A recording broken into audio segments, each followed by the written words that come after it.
ಆತ್ಮೀಯ ಸ್ಪರ್ಧಾ ಮಿತ್ರರೇ, BR ಟ್ಯೂಟೋರ್ ಯೂಟ್ಯೂಬ್ ಚಾನಲ್ಗೆ ಸ್ವಾಗತ. ಇವತ್ತಿನ ಒಂದು ವಿಡಿಯೋದಲ್ಲಿ ಸ್ಪರ್ಧಾ ವಿಜೇತ ಮ್ಯಾಗ್ಝಿನ್ ಬಗ್ಗೆ ಇರ್ತಕ್ಕಂಥ ಒಂದು 5 ಮೆಂಟಲ್ ಎಬಿಲಿಟಿ ಪ್ರಶ್ನೆಗಳನ್ನು ಈ ಒಂದು ವಿಡಿಯೋದಲ್ಲಿ ಬಿಡಿಸೋಣ. ಮೊದಲಿನ ಪ್ರಶ್ನೆ, ಒಂದು ವೇಳೆ A ಅನುಪಾತ B = 5:8 ಮತ್ತು B ಅನುಪಾತ C = 4:7 ಇದೆ. ಹಾಗಾದರೆ A ಅನುಪಾತ B ಅನುಪಾತ C ಅನುಪಾತ ಎಷ್ಟು ಅಂತ ಕೇಳಿ. ಈಗ ಇಲ್ಲಿ A ಅನುಪಾತ B ಯ ಬೆಲೆಯನ್ನು ಕೊಟ್ಟು ಆಮೇಲೆ B ಅನುಪಾತ C ಯ ಬೆಲೆಯನ್ನು ಕೊಟ್ಟು ಅದೇ ರೀತಿ 3 ಅನುಪಾತಗಳ ಮಿಶ್ರಣವಾಗಿ A, B ಮತ್ತು C 3 ಅನುಪಾತಗಳ ಬೆಲೆಯನ್ನು ಕಂಡುಹಿಡಿಯಿರಿ ಅಂತೇಳಿ ಪ್ರಶ್ನೆ. ಕೊಟ್ಟಿರುವ ಮಾಹಿತಿಯನ್ನು ಆಧಾರವಿಟ್ಟುಕೊಂಡು ನಾವು A ಅನುಪಾತ B ಅನುಪಾತ C ಯ ಬೆಲೆಯನ್ನು ಕಂಡುಹಿಡಿಯಬೇಕು. ಈಗ ಮೊದಲಿಗೆ A ಅನುಪಾತ B ಬೆಲೆಯನ್ನು ಬರೆದಾಗ A ಅನುಪಾತ B ನೋಡಿ, A ಅನುಪಾತ B ಎಷ್ಟೈತೆ ಅಂದ್ರೆ 5:8 ಸಮ ಐತೆ. ಅದೇ ರೀತಿ ಈಚೆ ಕಡೆ B ಅನುಪಾತ C ಎಷ್ಟೈತೆ ಅಂದ್ರೆ ಪುನಃ B ರಿಪೀಟ್ ಆಗೈತೆ. B ಎಷ್ಟೈತೆ ಅಂದ್ರೆ ಇಲ್ಲಿ 4:7. ಹಂಗಾರೆ ಇಲ್ಲೊಂದು ಪ್ಲೇಸ್ ಖಾಲಿ ಐತಿ, ಅದೇ ರೀತಿ ಇಲ್ಲೊಂದು ಪ್ಲೇಸ್ ಖಾಲಿ ಐತಿ. ಇಲ್ಲಿ ಏನು ಮಾಡ್ಬೇಕಂದ್ರೆ ಪಕ್ಕದಲ್ಲಿರ್ತಕ್ಕಂಥ ಸಂಖ್ಯೆಯನ್ನು ಇಲ್ಲಿ ಬರ್ಕೋಬೇಕು. ಪಕ್ಕದಲ್ಲಿರ್ತಕ್ಕಂಥ ಸಂಖ್ಯೆ 8 ಐತಿ, ಅದ 8ಅನ್ನು ಇಲ್ಲಿ ಬರೆದಾಗ 8 ಬರ್ತೈತಿ. ಅದೇ ರೀತಿ ಇಲ್ಲಿ ಈ 4ಅನ್ನು ಇಲ್ಲಿ ಪಕ್ಕದಲ್ಲಿ ಜಾಗ ಖಾಲಿ ಐತಿ, ಇಲ್ಲಿ ಬರ್ಕೋಬೇಕು 4. ಮುಂದುವರಿದು 5, 4ಅನ್ನು ಗುಣಾಕಾರ ಮಾಡಬೇಕು. ಇದರಿಂದ ಗುಣಾಕಾರ ಮಾಡಿದಾಗ 5, 4 ನಮ್ಗೆ ಎಷ್ಟು ಸಿಗುತ್ತೆ ಅಂದ್ರೆ 20 ಅನುಪಾತ 8, 4 ಗುಣಾಕಾರ ಮಾಡಬೇಕು. 8, 4 32 ಸಿಗ್ತೈತಿ. ಅದೇ ರೀತಿ 8, 7 ಗುಣಾಕಾರ ಮಾಡಿದ್ರೆ 8, 7 56 ಬರ್ತೈತಿ ನಮಗೆ 56. ನೆಕ್ಸ್ಟ್ ಈ ಅನುಪಾತಗಳನ್ನು ಸರಳ ರೂಪದಲ್ಲಿ ಇಡಬೇಕು. ನೋಡಿರಿ, ಇಲ್ಲಿ 4, 5 20 ಆಗ್ತೈತಿ, ಇಲ್ಲಿ 4, 8 32 ಸಿಗ್ತೈತಿ ನಮ್ಗೆ. ನೆಕ್ಸ್ಟ್ ಅದೇ ರೀತಿ ಇಲ್ಲಿ 5 ಐತಿ, 4 1 4 ಮಾಡಿದ್ವಿ ಅಂದ್ರೆ ಒಂದು ಕೈಲ ಮುಂದೆ 6 ಅಂದ್ರೆ 16 ಆಯ್ತು, 4 4 16. ಹಂಗಾರೆ ಇಲ್ಲಿ A ಅನುಪಾತ B ಅನುಪಾತ C ಯ ಬೆಲೆ ಎಷ್ಟಂತಂದ್ರೆ 5:8:14. ಈ ರೀತಿ ನಾವು ಅನುಪಾತ ಮತ್ತು ಸಮಾನುಪಾತದ ಮೇಲೆ ಇರತಕ್ಕಂಥ ಪ್ರಶ್ನೆಗಳನ್ನು ಈ ಶಾರ್ಟ್ಕಟ್ ಟ್ರಿಕ್ದಿಂದ ಹೀಗೆ ಸರಳವಾಗಿ ಬಿಡಿಸಬಹುದು. ಮುಂದಿನ ಪ್ರಶ್ನೆ, ಬ್ಯಾಕ್ಟೀರಿಯಾದ ಕೋಶವು ಪ್ರತಿ ನಿಮಿಷಕ್ಕೆ ದ್ವಿಗುಣಗೊಳ್ಳುತ್ತದೆ ಮತ್ತು ಕಪ್ಪನ್ನು ತುಂಬಲು 72 ನಿಮಿಷಗಳನ್ನು ತೆಗೆದುಕೊಂಡರೆ ಕಪ್ನ ಕಾಲು ಭಾಗವನ್ನು ತುಂಬಲು ಎಷ್ಟು ಸಮಯ ತೆಗೆದುಕೊಳ್ಳುತ್ತದೆ? ನೋಡ್ರಿ, ಒಂದು ಬ್ಯಾಕ್ಟೀರಿಯಾದ ಕೋಶ 1 ನಿಮಿಷ ಆದ ನಂತರ ಏನಾಗ್ತದೆ ಅಂದ್ರೆ ಡಬಲ್ ಆಗ್ತದೆ. ಅಂದ್ರೆ 1 ನಿಮಿಷ ಆದ ಮೊದಲು 1 ಇತ್ತಪ್ಪ ಅಂದ್ರೆ ಕೋಶ 1 ನಿಮಿಷದ ಅವಧಿಯಲ್ಲಿ ಎಷ್ಟಾಗುತ್ತೆ ಅಂದ್ರೆ ಅದು 2 ಆಗ್ತದೆ.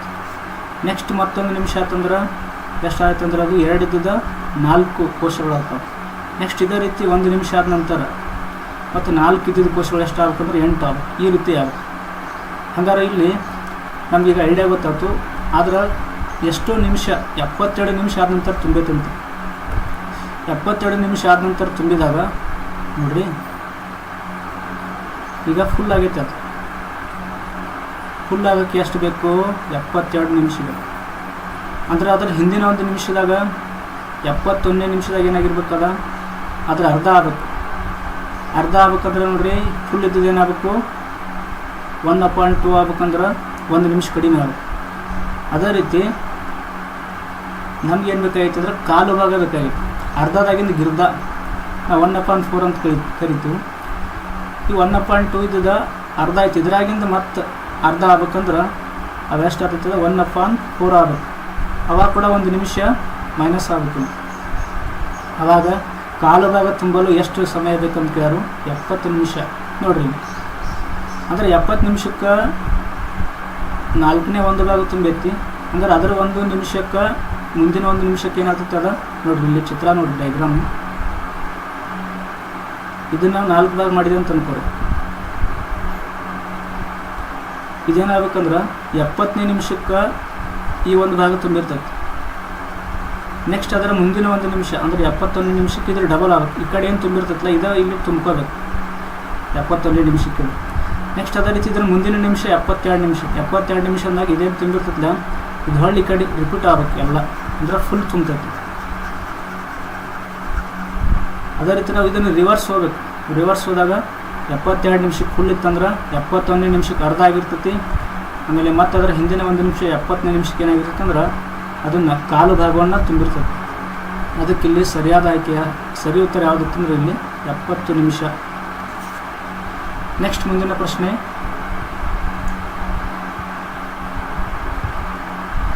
550 ಮೀಟರ್ ಮತ್ತು 650 ಮೀಟರ್ ಉದ್ದದ 2 ರೈಲುಗಳು ಕ್ರಮವಾಗಿ 68 ಕಿಲೋಮೀಟರ್ ಪ್ರತಿ ಗಂಟೆ ಮತ್ತು 40 ಕಿಲೋಮೀಟರ್ ಪ್ರತಿ ಗಂಟೆ ವೇಗದಲ್ಲಿ ವಿರುದ್ಧ ದಿಕ್ಕಿನಲ್ಲಿ ಪರಸ್ಪರ ಸಮಾನಾಂತರವಾಗಿ ಚಲಿಸುತ್ತವೆ.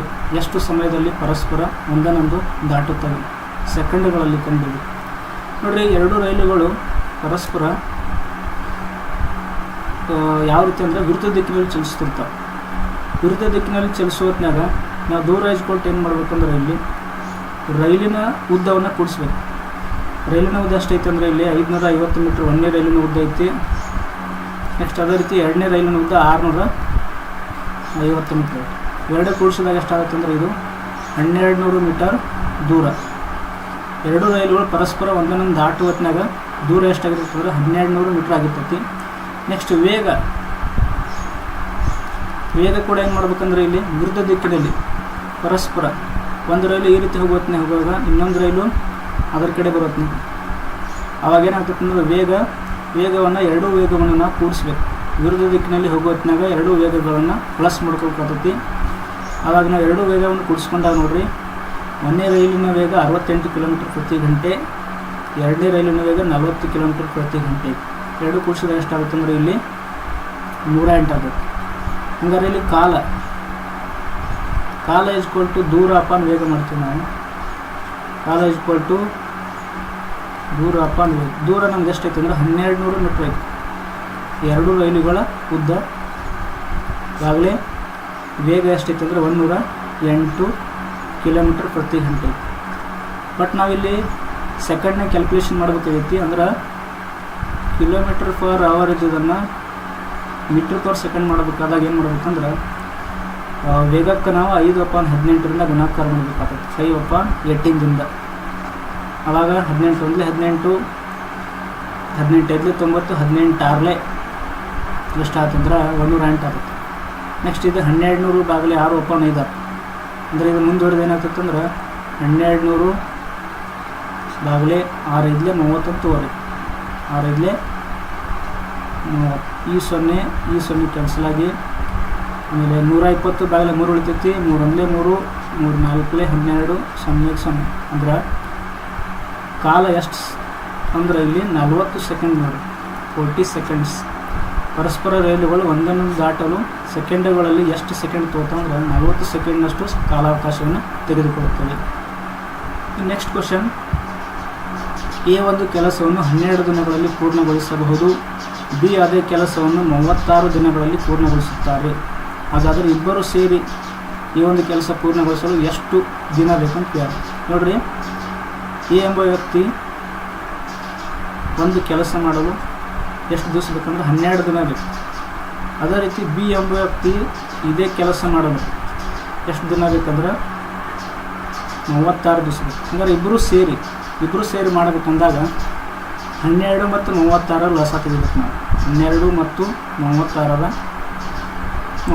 LC ಅಂತ ತೆಗಿಬೇಕು. ನೋಡಿ, ದೊಡ್ಡ ಸಂಖ್ಯೆ 12 ಐತಿ. ಈ 12 ಅನ್ನೋದು ದೊಡ್ಡ ಸಂಖ್ಯೆ 36. ಈ 36 ಅನ್ನೋದು 12ರಿಂದ ಭಾಗ ಹೋಗ್ತೈತಿ. ಹೀಗಾಗಿ ಲಸ ಎಷ್ಟು ಅಂದರೆ ಇಲ್ಲಿ 36 36. ಹಂಗಾರೆ ಇಲ್ಲಿ ಈ ಲಸ 36ಕ್ಕೆ ನಾವೇನು ಮಾಡ್ಬೇಕಂದ್ರೆ 12 ಎಷ್ಟಲೇ 36 ನೋಡ್ಕೋಬೇಕು. 12 3ಲೇ 36 ಆಗ್ತೈತಿ. ನೆಕ್ಸ್ಟ್ ಅದೇ ರೀತಿ 36 ಎಷ್ಟಲೇ ಲಸ 36 ಬರ್ತೈತಿ. 36 1ಲೇ 36 ಬರ್ತೈತಿ. ನೆಕ್ಸ್ಟ್ ಹಂಗಾರೆ ನಮ್ದು LCM ಇಬ್ಬರು ಸೇರಿ ಎಷ್ಟು ದಿನಗಳಲ್ಲಿ ಪೂರ್ಣಗೊಳಿಸುತ್ತಾರೆ ಅಂತ ಯಾರು ಲಸ ನಮ್ಗೆ ಎಷ್ಟೈತೆ ಅಂದ್ರೆ 36. ಆವಾಗ ಇಬ್ಬರು ಮಾಡ್ತಕ್ಕಂಥ ಕೆಲಸದ ಭಾಗ. ಎ ಎಂಬ ವ್ಯಕ್ತಿ 3 ಭಾಗ ಕೆಲಸ ಮಾಡ್ತಾನೆ, ಬಿ ಎಂಬ ವ್ಯಕ್ತಿ 1 ಭಾಗ ಕೆಲಸ ಮಾಡ್ತಾನೆ. ಒಟ್ಟು 4 ಭಾಗದ ಕೆಲಸ. ಅಂದರೆ 3 + 1 ಕೂಡಿಸ್ಕೊಂಡಾಗ 4 ಆಗ್ತೈತಿ. 36ಕ್ಕೆ 4ರಿಂದ ಭಾಗ ಬಿಡಿದಾಗ 4 1 4 9 36. ಅಂದರೆ ಇಬ್ಬರು ಸೇರಿ ಎ + ಬಿ ಇಬ್ಬರು ಸೇರಿ ಇದೇ ಕೆಲಸವನ್ನು ಪೂರ್ಣಗೊಳಿಸಲು ತೆಗೆದುಕೊಳ್ಳುವ ದಿನಗಳ ಸಂಖ್ಯೆ ಎಷ್ಟಂದರೆ 9 ದಿನಗಳು. ನೆಕ್ಸ್ಟ್ ಕ್ವಶನ್, ಒಬ್ಬ ಹಣ್ಣು ಮಾರಾಟಗಾರನ ಹತ್ತಿರ ಕೆಲವು ಸೇಬುಗಳು ಇವೆ. ಅವನು 40% ಸೇಬುಗಳನ್ನು ಮಾರುತ್ತಾನೆ. 40% ಸೇಬುಗಳನ್ನು ಮಾರುತ್ತಾನೆ. ಅವನ ಹತ್ತಿರ ಇನ್ನೂ 420 ಸೇಬುಗಳು ಉಳಿದಿವೆ. ಹಾಗಾದರೆ ಮೂಲತಃ ಅವನ ಹತ್ತಿರ ಎಷ್ಟು ಸೇಬುಗಳು ಇದ್ದಾವೆ? ನೋಡಿ, ಮೊದಲು ಎಷ್ಟು ಸೇಬು ಇದ್ದು ಅಂತಂದ್ರೆ ಮೂಲತಃ ಪರ್ಸೆಂಟೇಜ್ ಕೊಟ್ಟರು. ಮೊದಲು ಎಷ್ಟು ಸೇಬು ಅಂದರೆ 100% ಸೇಬು ಇದಾವಂತ ನಾವು ಅಂದ್ಕೊಂಡಾಗ ಮೊದಲ 100% ಸೇಬುಗಳಲ್ಲಿ ಅವನು 40% ಸೇಬುಗಳನ್ನು ಮಾರಾಟ ಮಾಡ್ತಾನೆ. ಅಂದರೆ 100ರಾಗ 40 ಮೈನಸ್ ಮಾಡ್ಕೊಂಡಾಗ ಎಷ್ಟು ಉಳಿತೈತಿ? 60% ಸೇಬು ಉಳಿದು. ಈ 60% ಅಂದರೆ 100ಕ್ಕೆ 60 ಇದು ಉಳಿತಾಯ ಮಾಡಿದ್ದೀವಿ. ಅವನ ಬಳಿ ಉಳಿತಾಯ ಮಾಡಿದಾಗ ಉಳಿದಿರ್ತಕ್ಕಂಥ 40% ಸೇಬನ್ನು ಮಾರಾಟ ಮಾಡಿ ಉಳಿದಿರ್ತಕ್ಕಂಥ ಸೇಬು ಎಷ್ಟಂದ್ರೆ 420. ಅಂದರೆ 100ರಲ್ಲಿ 60%, 100ರಲ್ಲಿ 40% ಮಾರಾಟ ಮಾಡಿದಾಗ 100ಕ್ಕೆ ಸಂಬಂಧಪಟ್ಟಂಗೆ 60% ಉಳಿತು. ಹಂಗಾರೆ ಅವನ ಬಳಿ ಇರ್ತಕ್ಕಂಥ ಸೇಬುಗಳು 420. ಮೂಲತಃ ಅವನ ಬಳಿ ಎಷ್ಟು ಸೇಬು ಇರ್ತಾವಂದ್ರೆ ನೋಡಿ 100% ಆಗ. ಈಗ ಈ 0 ಕ್ಯಾನ್ಸಲ್ ಮಾಡಬೇಕು. 6 42 ಆಗ್ತೈತೆ ನೋಡ್ಕೊಂಡಾಗ 6 7 42 ಆಗ್ತೈತೆ. ಸೇಮ್ ಇಲ್ಲಿ ಕೂಡ ನಾವು 7ರಿಂದ ಗುಣಾಕಾರ ಮಾಡಬೇಕು. 107 ಎಷ್ಟಾಗುತ್ತೆ ಅಂದ್ರೆ 700. ಹಾಗಾದರೆ ಅವನ ಬಳಿ ಇರ್ತಕ್ಕಂಥ ಒಟ್ಟು ಸೇಬುಗಳು ಎಷ್ಟಪ್ಪ ಅಂದ್ರೆ ಮೂಲತಃ 700. ಹಂಗಾರೆ ಅವ್ನು ಮಾರಾಟ ಮಾಡಿರ್ತಕ್ಕಂಥ ಸೇಬುಗಳು 40% ಅದ. ಅವ್ನು 40% ಅಂದರೆ ಎಷ್ಟು ಅಂದಾಗ ಇದಕ್ಕೂ ಕೂಡ ನಾವು 7ರಿಂದ ಗುಣಾಕಾರ ಮಾಡಬೇಕು. 7 ನಕ್ಲೆ 32, 320 ಸೇಬುಗಳನ್ನು 7 ನಕ್ಲೆ 28. 7 ನಕ್ಲೆ ಎಷ್ಟಾಗ್ತಂದ್ರೆ ಇಲ್ಲಿ 28 ನೋಡಿ. 7 ನಕ್ಲೆ 28. ಒಟ್ಟು 700 ಸೇಬುಗಳಲ್ಲಿ 280 ಸೇಬುಗಳನ್ನು ಮಾರಾಟ ಮಾಡ್ಯಾನ. ಇದು ಪರ್ಸೆಂಟೇಜ್ ಲೆಕ್ಕದಾಗ ಹೇಳ್ಬೇಕಂದ್ರೆ 40% ಆಗ್ತೈತಿ. ಹೀಗಾಗಿ ಇಲ್ಲಿ ಅವನ ಬಳಿ ಇರ್ತಕ್ಕಂಥ ಒಟ್ಟು ಸೇಬುಗಳು ಎಷ್ಟು ಅಂದಾಗ 700. ಇದೇ ರೀತಿ ಹೆಚ್ಚಿನ ವಿಡಿಯೋಗಾಗಿ ಈ ಚಾನಲ್ ಲೈಕ್ ಮಾಡಿ, ಸಬ್ಸ್ಕ್ರೈಬ್ ಮಾಡಿ ಮತ್ತು ಶೇರ್ ಮಾಡಿ.